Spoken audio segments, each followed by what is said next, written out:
And again, thank you all for joining us. As I shared, my name is Karan Phillips with Trust for America's Health. And this afternoon, or depending on where you are, it might be earlier afternoon, we'll be talking about equitable, healthy aging and the social determinants of health. Our speakers for today are our own at TIFA's, Megan Wolf, our Senior Policy Development Manager.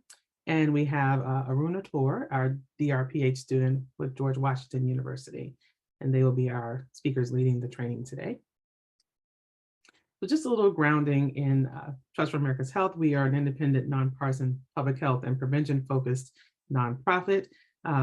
We are focused on and committed to advancing evidence-based policy and advocacy with a keen focus on equity.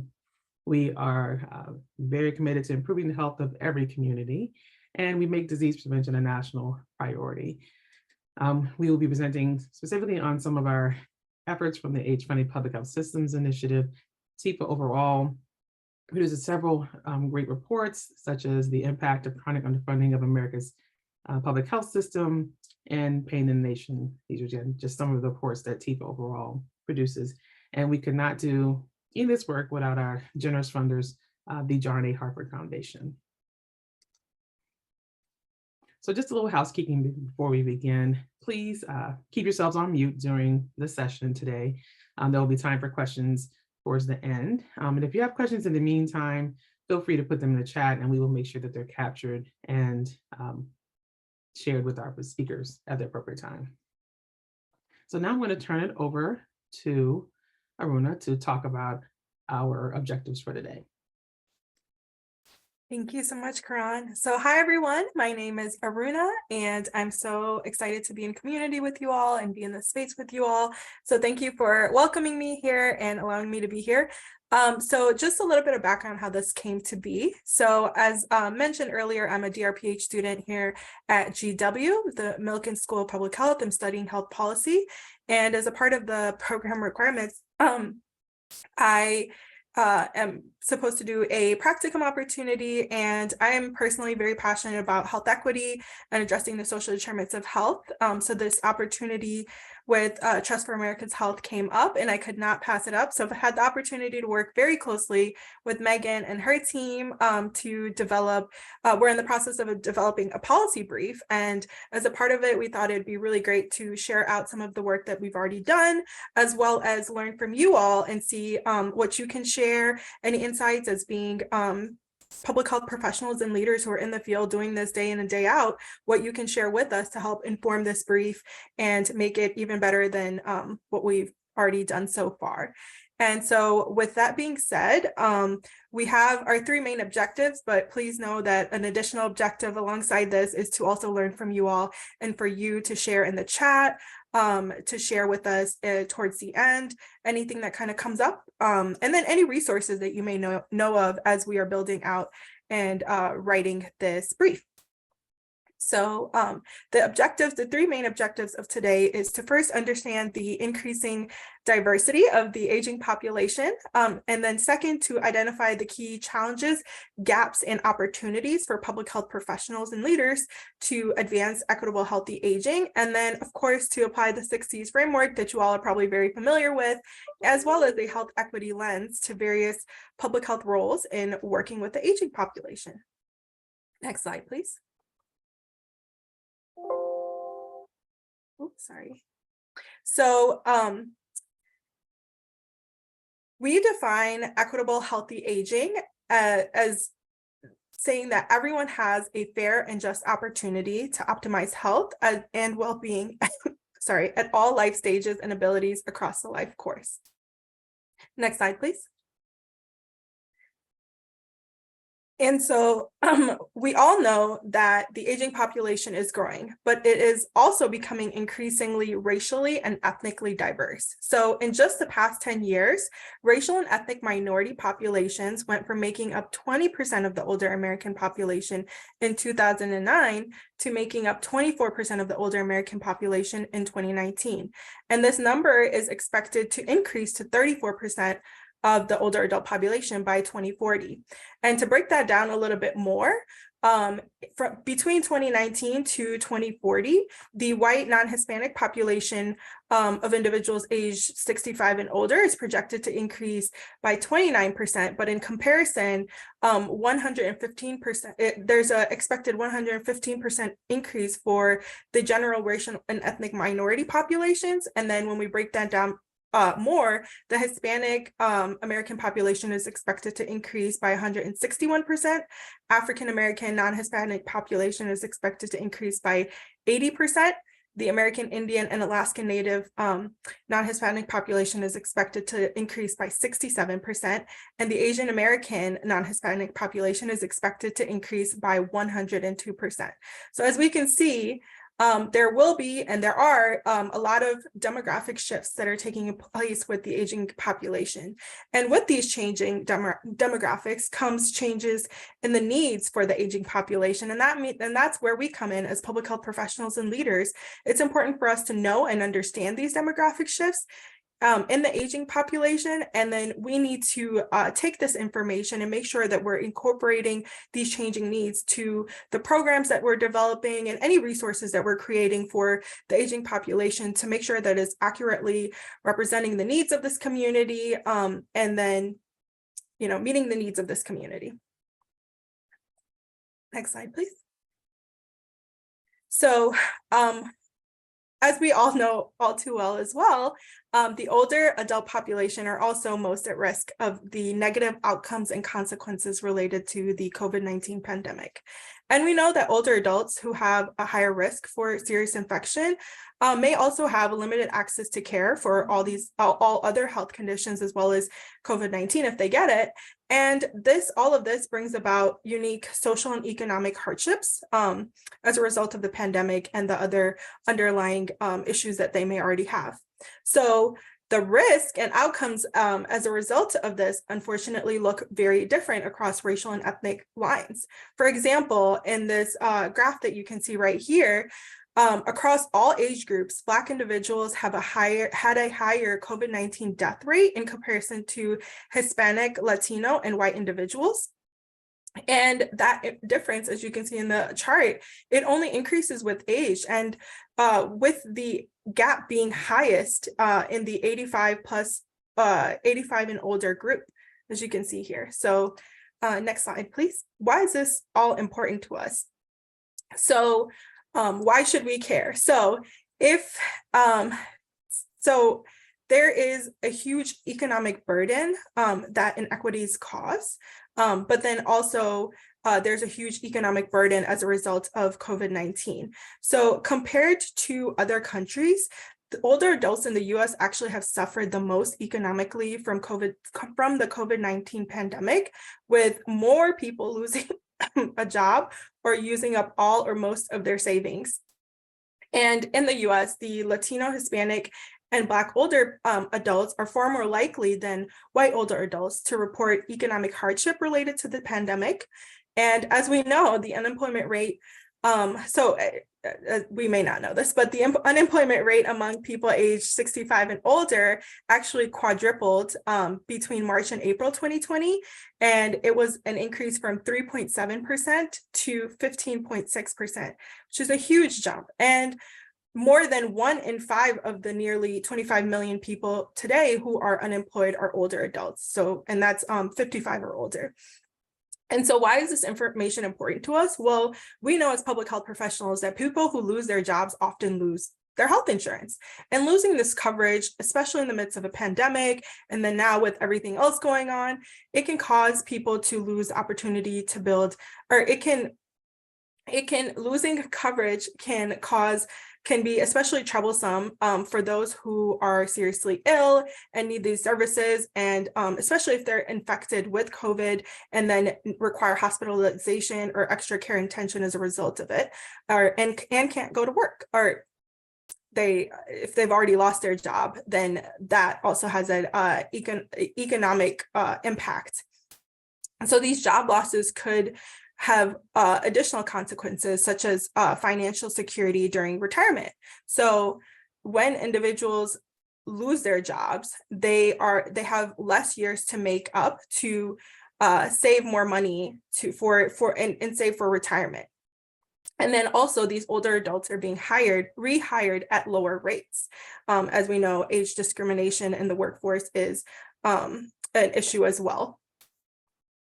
And then also another thing that COVID-19 has exacerbated for older Americans is mental health issues. So loneliness and social isolation in general in older adults is a serious public health risk, and it affects a significant number of people in the United States and is linked to a risk for dementia and other serious medical conditions.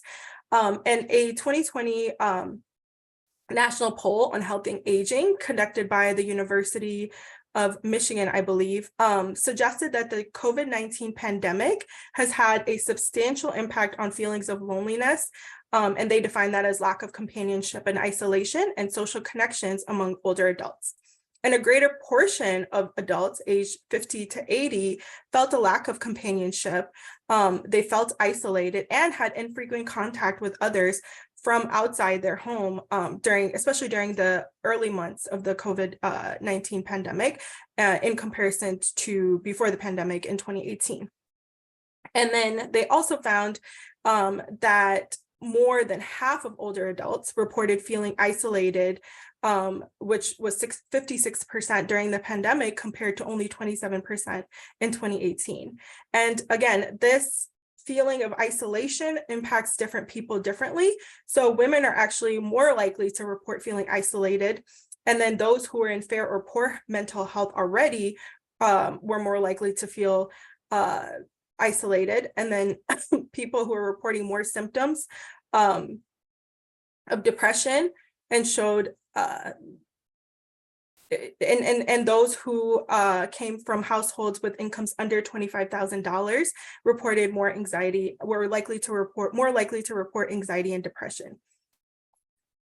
And then in comparison to those who had incomes exceeding $100,000. So as we can see, some of this looks different across various socioeconomic status, gender, and also health status.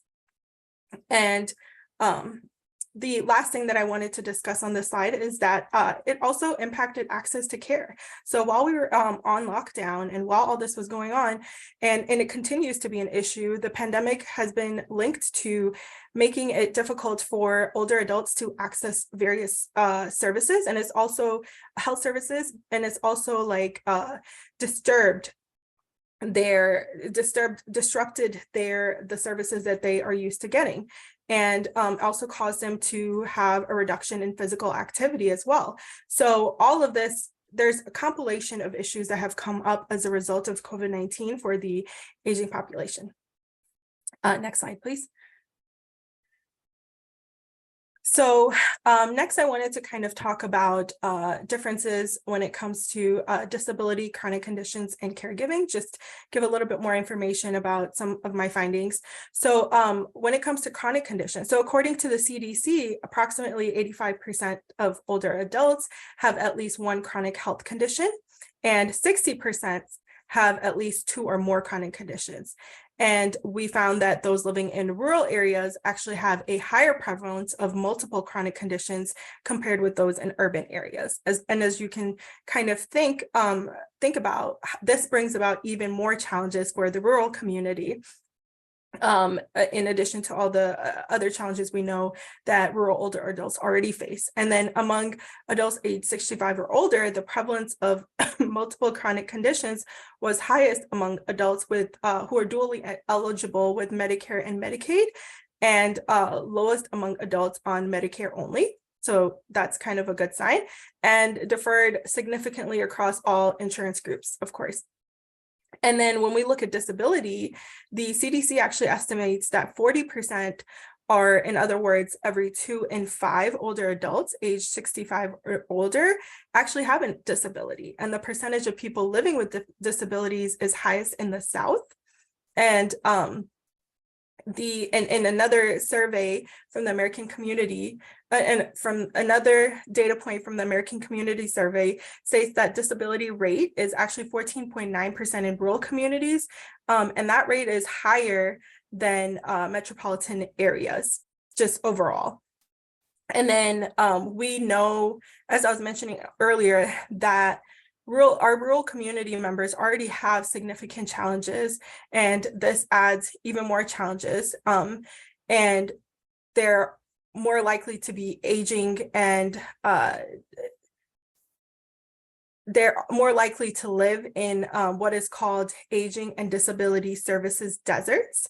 And this, again, looks different across racial and ethnic lines, because non-Hispanic Blacks actually have a greater odds of living in aging and disability service deserts across rural and urban counties. And then another point that I wanted to bring up is that there is a significant percentage of older adult populations who face economic hardship, so are economically insecure. So over 15 million, and that's roughly 1 in 3 older adults aged 65 or older, are said to be economically insecure, and that means they have incomes below 200% of the federal poverty level. And this poverty rate among people aged 65 and older increases with age, is higher for women, Blacks and Hispanics, and people who have poor health. And I thought this was a very interesting finding, that over half of Black and Hispanic adults aged 65 or older have actually incomes below 200% of the federal poverty level. So why is all of this information important to us? Or not important to us, but what does all of this mean for older adults? So having one or more chronic condition and or disability, and your income status, and having lower income status, may all come together and significantly limit their ability to do the things that they need to do to take care of themselves and their families on a day-to-day basis. But another challenge to add on all of this is that majority of older adults, even though they live with a spouse, 27% actually live alone. And the proportion of older adults living alone tends to increase with age. For example, women who are 75 and older, 43% of them actually live alone. And another factor is that there are 1.1 million grandparents aged 60 and older who are actually responsible for most of the basic care of co-resident grandchildren under the age of 18. So of course, research has found that there are pros and cons of caretaking, and especially of grandchildren. However, and some of this research actually addresses other needs of the older population, such as some studies have linked that caring for grandchildren has protective effects such as decreased isolation and loneliness. However, most of the data that I was able to find was outside of the United States and not within the United States. So that may look very different here in the US, and having to care for others could be an additional factor to consider when we are thinking about the resources and programs that we are creating for the older population, or the aging population. Next slide, please. So before we dive right into this slide, I wanted to ask everyone, what does health equity mean to you? I'm sure we've heard about it. I'm sure we've talked about it and heard the definition quite a few times, but I wanted to see kind of just what does it mean to you? And you can feel free to share in the chat, and I can try to share a few responses as they come in.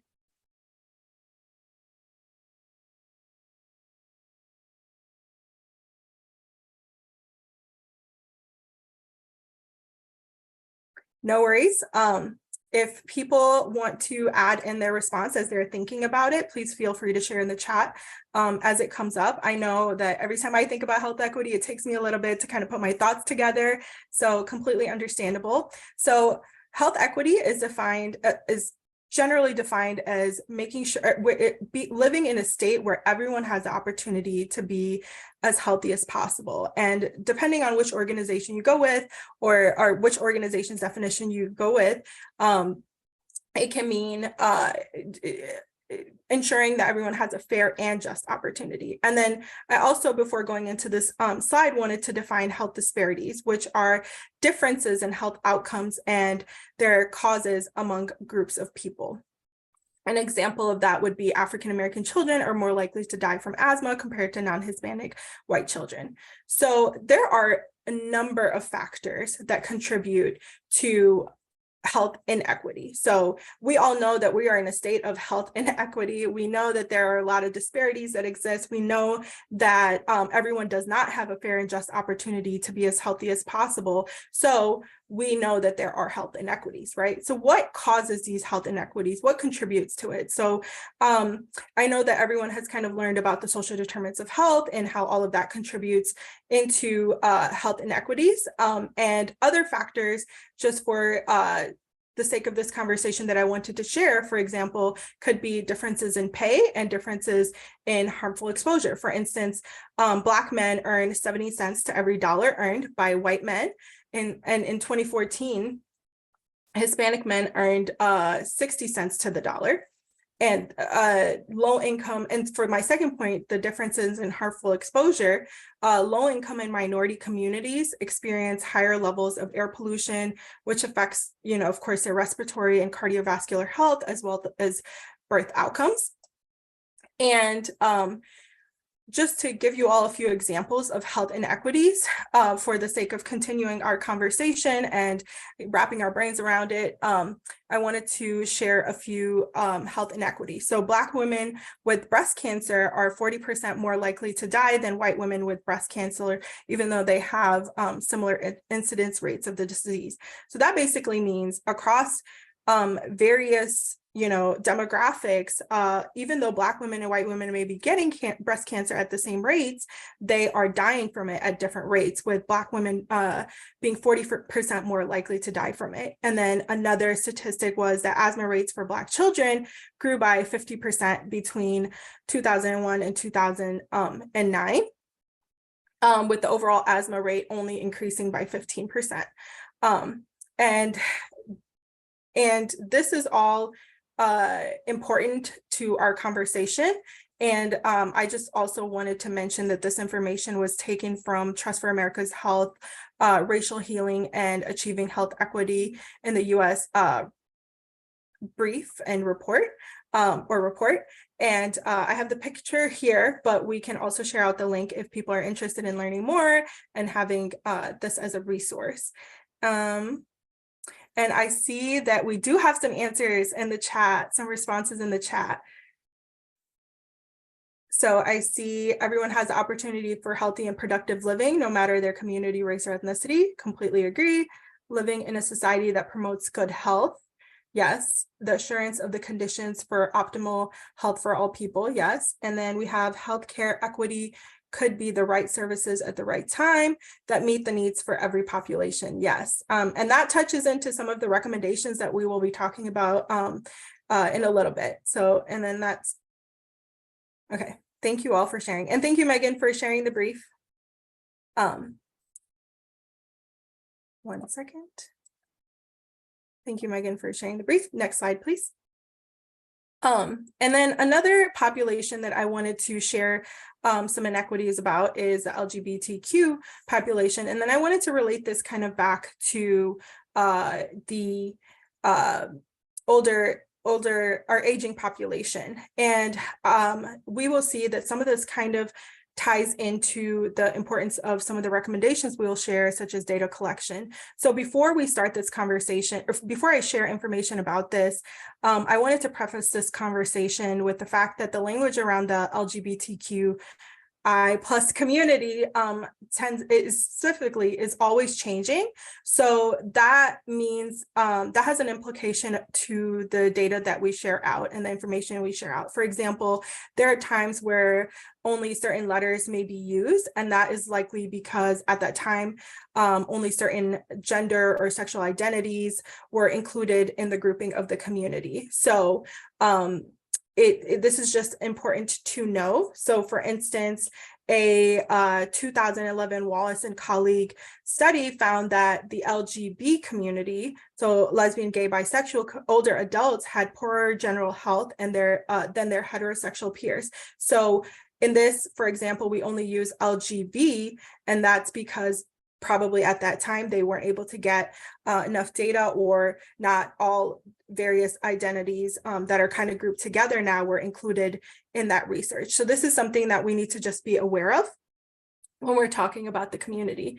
And then another data point I wanted to bring up was that transgender older adults are at higher risk for poorer physical health, disability, depressive symptoms, and stress than their non-transgender peers. And the median life expectancy was actually 7 years shorter for trans people than for their non-trans counterparts. So I wanted to take a moment to also acknowledge these differences. Next slide, please. Okay. Okay, sorry, I was just checking the chat. So we wanted to also take a moment to again, bring it back. Why is this important to us as a society, right? Why does addressing these health inequities, why is it priority for everyone? Well, there are many reasons why this is all important.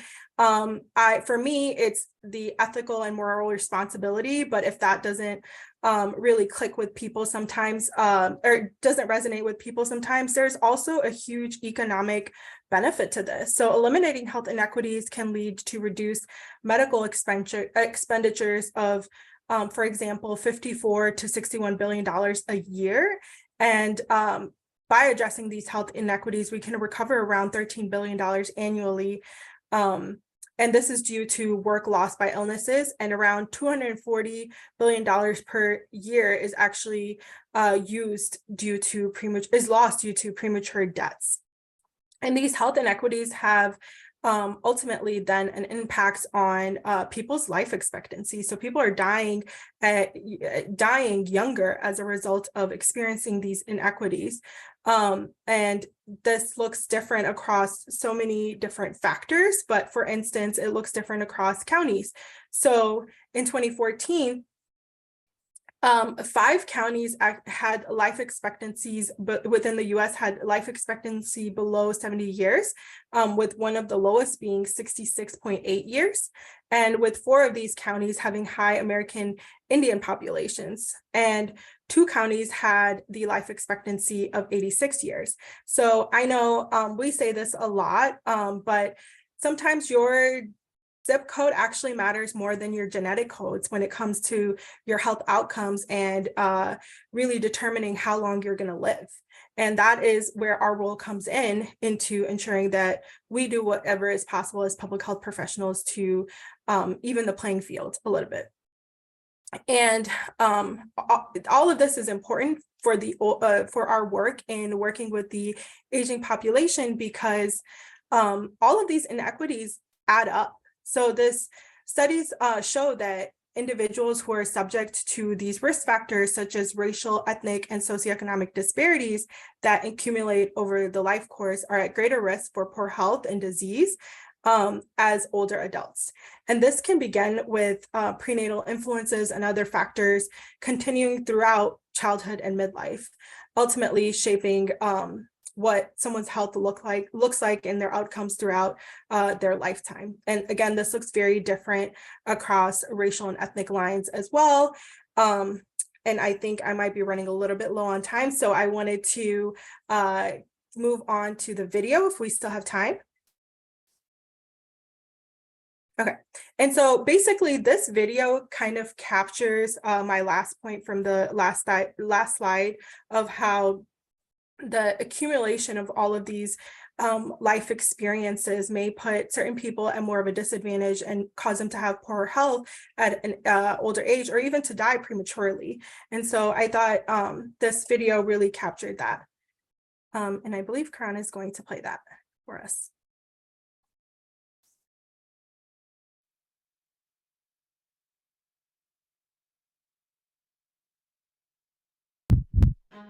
From the moment we are born, we all begin aging.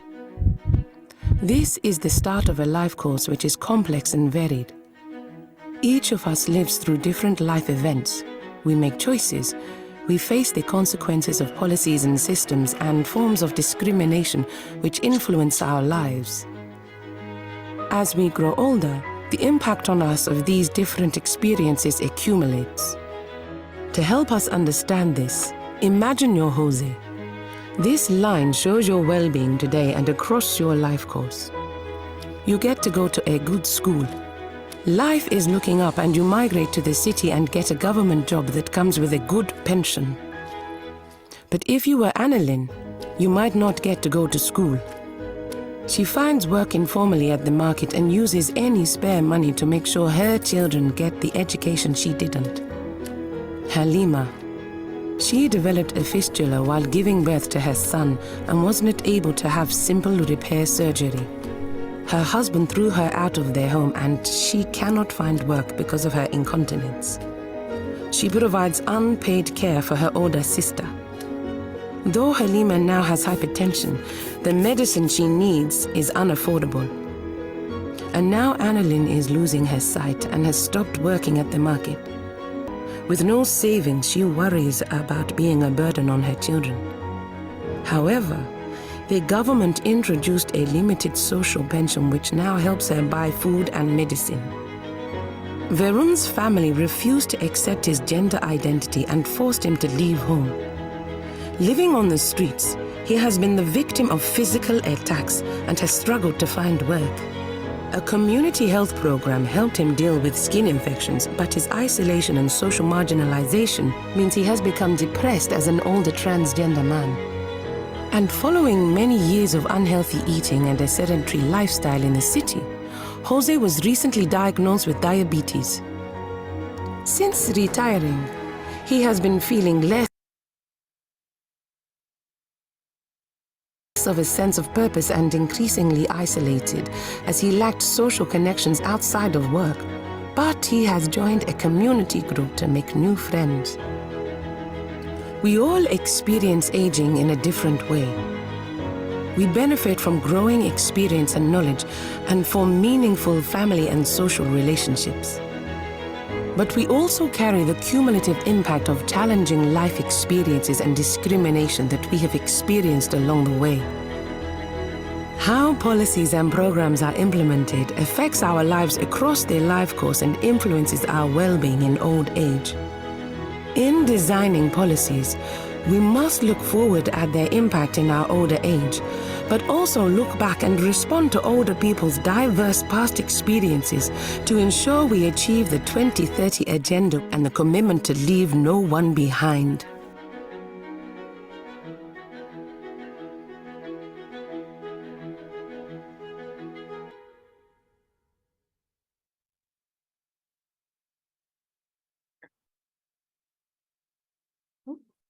Is it just showing up a little blurry for me or others too?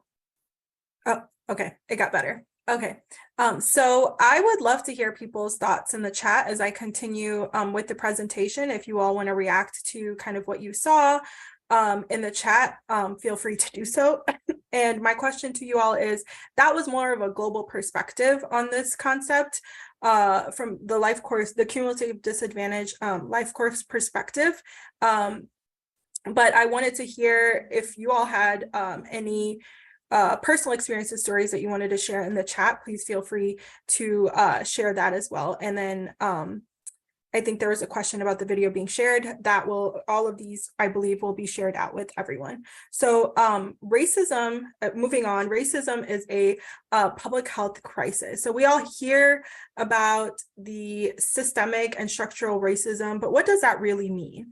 Well, systemic and structural racism are forms of racism that are pervasively and deeply embedded in and throughout systems, laws, written or unwritten, policies, entrenched practices, and established beliefs and attitudes that produce, condone, and perpetuate widespread unfair treatment of people of color. And how does this impact health? Well, systemic and structural racism can lead to poor health by increasing exposure, for example, by increasing exposure to health harming conditions and limiting access to health promoting resources and opportunities. And these racial differences in health outcomes are often tied to historically systemic and structural racism that we just kind of talked about, which includes racist policies such as redlining and Jim Crow. And for decades, when we talk about redlining, we're talking about how in decades, starting in the 1930s, low-income and minority communities were actually intentionally cut out from lending and investment through a system, again, known as redlining. And today, we still see the impact of these policies, and that shows in the fact that those same neighborhoods that were intentionally left out suffer not only from reduced wealth and greater poverty, but from lower life expectancy and higher incidence of chronic diseases that are risk factors for poor health outcomes. And as we saw during the ongoing COVID-19 pandemic, that really showed through. And there is also a lot of research to support that there are statistically significant associations between greater redlining and pre-existing conditions for heightened risk of morbidity in COVID-19 patients,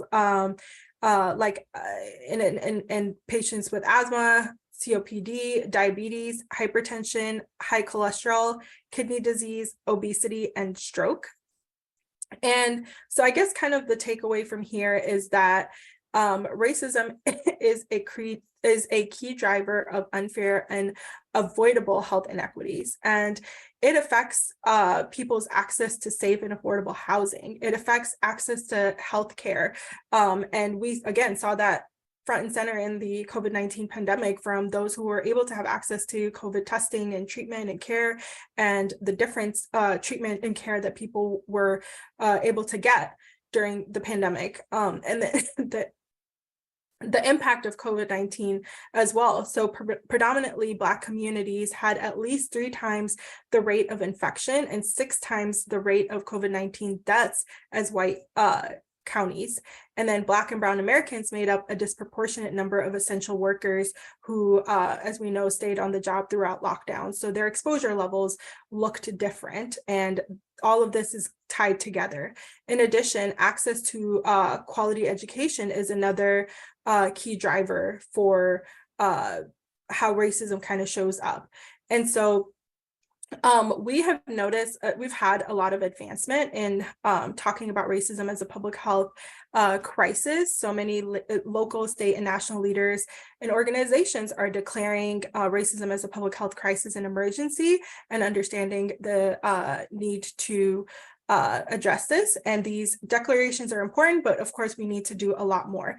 And so we, as public health professionals, this is important to us because the aging population today was impacted directly by these racist policies and practices, and therefore suffer from poor health outcomes. And without a strong commitment to acknowledge and address racism as a public health issue, the known and unknown impact of these policies and practices will continue to impact generations to come. So it's essentially a call to action for us.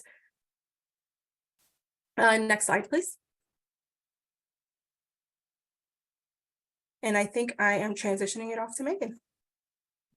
All right, thanks so much, Aruna. And I think you can all see, based on the depth and breadth of Aruna's research, that our policy brief, once it gets published here in the next month or so, will be very rich and very helpful. And so the question now is, what can you do as a public health professional? What can we do as public health professionals? Next slide, please. So we want to, you've all have seen the 6 C's framework for advancing health equity and supporting healthy aging from a public health perspective. And so I'm not going to go through each of the 6 C's. We are going to talk a little bit about each of them and what are some of the public health roles, and what can public health do? Again, asking that question, what can public health do to address some of these inequities, to encourage equity, and all within the context of the social determinants of health. While we go through this discussion in the next few slides, we would like to really kind of facilitate your contributions to this policy brief in the form of additional recommendations. So we're going to have a list of recommendations on these slides, but we'd like to hear from you. What are we missing? What are some of you doing in some of these areas to improve older adult health, improve equity, and within the context of the social determinants? So if we go to the next slide, just a quick refresher of what the social determinants are: education, access and quality, healthcare, neighborhood and built environment, social and community context, and economic stability. And as Aruna referred to, the social determinants of health can be key drivers of health inequities, or they can be drivers of health equity. Next slide, please. So let's talk about the first C, which of course is creating and leading policy systems and environmental changes to improve older adult health and well-being. So we tried to think about this again in terms of, let's just take one of the social determinants. Let's think about the neighborhood and built environment. What can public health do to improve older adult health by kind of leading these system changes and addressing equity at the same time? So one of the ideas, and some of these ideas, I am going to give a lot of credit to our friend, Dr. Kathy Black, and her colleague, Dr. Marissa Levine at the University of South Florida, who developed the Equitable Healthy Aging Toolkit report that was published, I think it was just earlier this year, or maybe it was last year. Karan, I can't remember when that was published, but it's a very rich document and resource. And again, some of the recommendations came from Dr. Black's report. So one is to advocate for funding to reach more broadly into your community. Another is to use data to raise awareness of inequities, particularly around the social determinants. Not every state, not every community has access to that kind of data, but that is so crucially important in order to work with partners to share data, to engage policymakers and other leaders in your community, and really to include some of that data within your community health assessment process to be able to address some of those inequities. Another step that could be part of that assessment is to conduct an environmental scan to identify areas that are inaccessible for older adults in your community, in the neighborhoods and built environment in your jurisdiction. The Public Health Department website can promote opportunities for housing for older adults, or for they can become a hub of information for telehealth, for accessing transportation, and many of the other social determinants. And then we know that there are areas, there are states, there are communities, counties, and cities where public health departments are leading coalitions to build better parks, to build better sidewalks and opportunities for physical activity. We love to use the example from Sarasota, Florida, where the Department of Health helped to roll out what they call Moby mats, that are rubber mats to increase access across the beach to the ocean for older adults, which became accessible as well for folks with young children and using strollers to get to the beach as well. So we know that public health can play a role in the neighborhood and built environment. So I'm going to pause here and open it up. And if you'd like to take yourself off mute and offer additional suggestions here, if you'd like to put them in the chat of what else health departments can do to create and lead policy and systems changes within the context of neighborhood and built environment. So I'm just going to take a pause and see if there are any suggestions. And please feel free to email us at AFPHS at tifa.org as well. And we can, we'd love to be able to include additional recommendations and bright spots and kind of highlight some great bright spots in the brief that Aruna will continue to develop in partnership with TIFA. Okay, hearing none, we'll move to the next slide.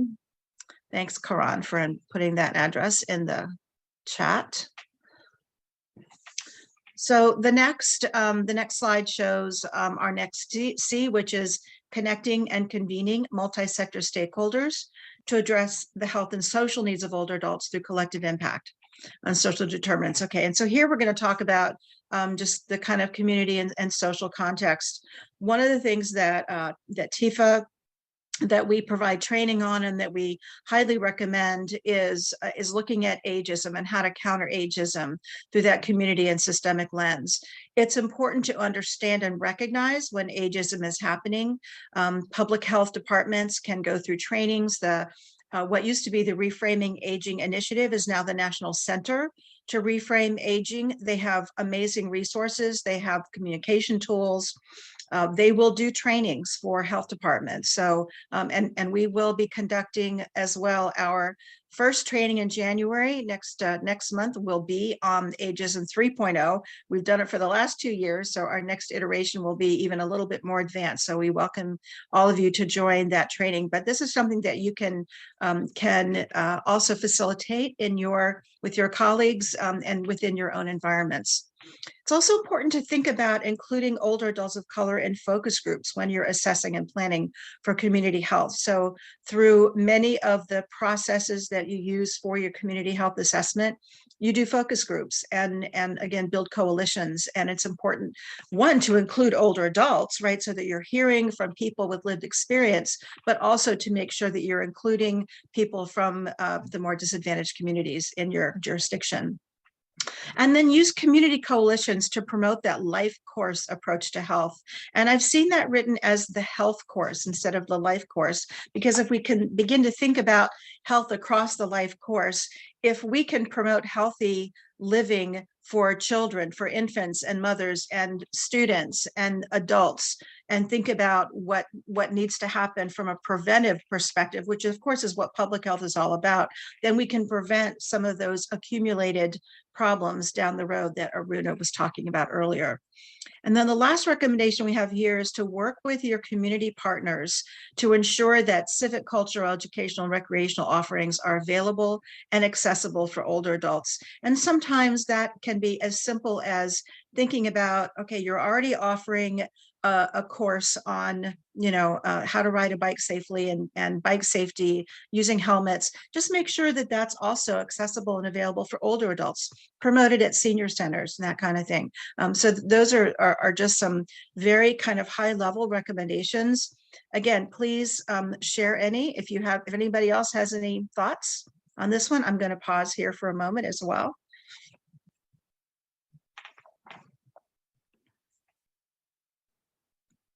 Thank you, Father Timothy, who is saying that communication is important. Public health departments can serve as a conduit for helping a community know what services are available in the community, and partnering with schools and faith communities. Yes, I love those suggestions. That is so important, and public health does that really well in this connecting and convening space. So thank you so much for sharing that. And I think that I might have some additional thoughts here. I know, let's see if I can go down to some of my notes that Aruna put together from us. So some additional questions to ask here is, who is missing from the table? Who's missing from your coalition to be able to talk about ageism and countering ageism?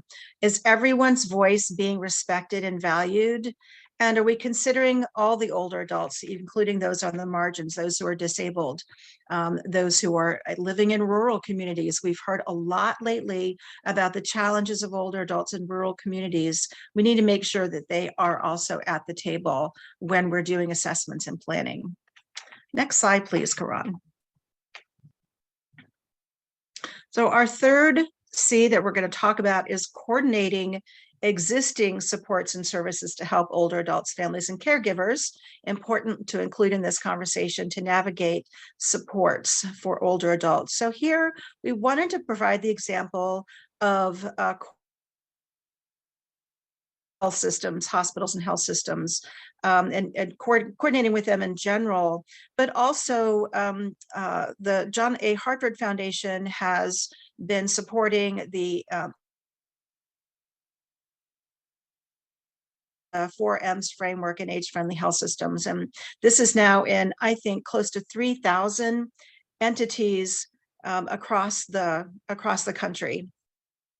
I just got to notice that my internet is unstable. I hope you can all still hear me. Can you all still hear me? Okay, great. All right, I'll just keep going then. Age-friendly health systems is a great way to connect with hospitals. If you're working with a hospital in your community or health system on conducting that needs assessment, introduce them to this 4Ms framework through age-friendly health systems and IHI. They talk about what matters to older adults, medication, considering appropriate medications, and then mentation, the mental health of older adults and caregivers, and mobility. And these things are important as older adults come into a hospital, but in particular when they're discharged and they come back into community, how can public health coordinate work with health systems to make sure that you're addressing the needs of older adults when they're coming back into community after being discharged from a hospital? So those are what we would like to recommend for this particular social determinant and the C. And just wondering if anybody has any additional thoughts. I know, Father Timothy, I'm going to put you on the spot because I know that you just did a report for the John A. Hartford Foundation as part of your partnership with them. So I don't know if you had anything further that you could share with the group here today about working with public health and coordinating supports for older adults. Yes. Thank you very much, Megan. And I would just, my only thought would be, I think we've so eviscerated our public health departments through funding, and positions have been cut. I still think a great idea is, again, increasing the number of public health nurses who are out in the community, work in the community, and also training community workers as well, promotores or whoever would be helpful within the community. I think there are people who are willing to do that. They just need the training for it, and we just need staff who can do that. So that would be one thought that crosses my mind. That's really, really helpful. Thank you so much. I appreciate you letting me put you on the spot here today. Any other thoughts from others? All right, let's move on to the next one. Karan, if you could advance to the next slide. So our fourth C is collecting, analyzing, and translating data. Of course, this is where public health excels, and we recommend building data systems that collect economic data on the older adult population, and that can really help you to identify where those socioeconomic inequities are, and really target your resources through your public health department and other agencies that you're partnering with to improve older adult health, and to just really address some of those social inequities in your community. And then translating and sharing data through the community health assessment process.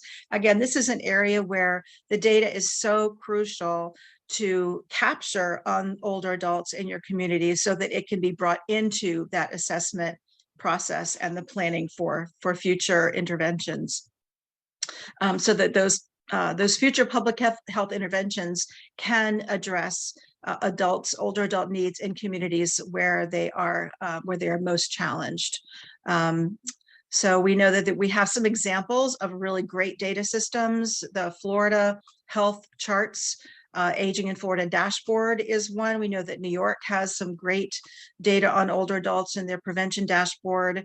And those of you in states with master plans for aging or who are developing master plans for aging, I think that there are some good opportunities to collect data through those systems as well. We are running short on time, so Karan, if you go to the next slide for me, we'll try and get through these next few kind of quickly. Education is our next social determinant, and we're going to talk about the C of communicating important public health information. This is really about messaging and getting communications out there. So public health communications need to be accessible for older adults who may lack experience with technology. This is one area that we've heard about can be a real challenge, particularly in rural areas. We want to make sure that their broadband is available, internet access is available. We know how important telehealth has become during the COVID-19 pandemic, and public health can do a lot around ensuring access to good technology for older adults. And there are even some training opportunities that are available. Making sure all those communications are culturally sensitive, that they're humble, and that they're relevant. Connecting with other community organizations to spread information. As Father Timothy said, faith communities, faith centers, senior centers are good partners to get those messages out. And then broadening access to educational programming for older adults. I think I mentioned that earlier. We have examples of communities where public health departments are connecting to senior centers virtually to provide balance classes, matter of balance, and some of those opportunities. Next slide, please. And finally, complementing existing health promoting programs. And we're going to talk about the healthcare continuum here, that public health can improve access in a community for programs by identifying where access is limited and making sure that that access can be broadened, and then using your websites to provide a hub or an inventory of health promoting programs that are maybe in partnership with healthcare systems. Again, ensuring those programs are culturally relevant and sensitive, and considering whether programs provide a holistic approach to prevention and care. We want to make sure that we're always looking upstream to identify and target challenges, health challenges, and social challenges before they become a problem downstream. Okay, let's go to the next slide. We're going to wrap up here. I just want to see if there are any further questions or thoughts of anyone in the audience. And then we'll come back, and Karan, I'll give you one more minute at the very end to do the announcement about next time, and then also how people can make sure that you get credit for viewing the session if you're viewing it after it's been recorded. Any further thoughts or questions from the audience today? Megan, I did want to share that there were some great resources and suggestions in the chat as well. Great, thanks so much, Karan. Yeah, thank you all for your questions. We have shared quite a bit in the chat, and as always, we will be providing the link to this recording as well as the list of resources in an email to all those who have registered. So you will receive it if you registered for this session. And as always, our recorded session links are provided on our AFPHS website, which Karan, I think, may have already put in the chat. I'm not sure at this point, but just want to thank you all for being here. And thank you so much to Aruna for your wonderful research that you provided for us. We're looking forward to seeing the final product, the brief that will include these recommendations and many more. We'll also be highlighting some bright spots that we have identified across the country in the brief, and look forward to hearing from all of you if you have additional resources or additional recommendations that you can share that we can include. So thank you all so much. I hope you have very wonderful and restful holidays. And thank you again. We look forward to seeing you next month, the third Thursday in January. Karan, what's the date of the third Thursday in January? You can go to the next slide. I think it's on the next slide. There it is. January 19th. Very good. And you can register under events on our afphs.org website. Thank you, everyone. Thanks for joining. Again, echoing Megan, thank you for joining us today. And to close out, if you are viewing a recording of this training, meaning you have not attended our training during the live session, please pause the video now and navigate to the URL or the website named here to mark that you viewed this training and to let us know that you have completed it. Again, this is for our champion designation, to indicate that you have finished this training, and we will count that towards your 6 trainings to complete for the champion designation. Thank you all. Thanks, everyone.